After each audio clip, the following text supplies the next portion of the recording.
તો દોસ્તો આજ આપણને એક બહુ પુરાણો એવો માણસનો મોઢા જેવો પથ્થર મળ્યો છે. આવો હું તમને બતાવું. અહીંયા આ પથ્થર છે.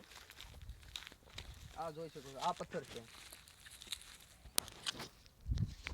બહુ પુરાણો પથ્થર છે આ. રિસર્ચ દરમિયાન આ જોઈ શકો છો.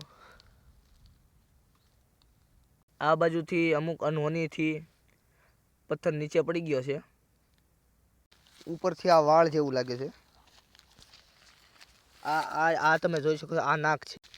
આ જે છે આ નાક છે. આ આંખનું રૂપ દેખાડે છે. અને આ જે આખું સ્ટ્રક્ચર છે આ વાળનું છે, આ કપાળ છે. અને અહીં કંઈ વાગ્યું હોય તેમાં ઉપસી આવેલું છે. બાકી આ ફૂલ માણસના મોઢા જેવું જ છે.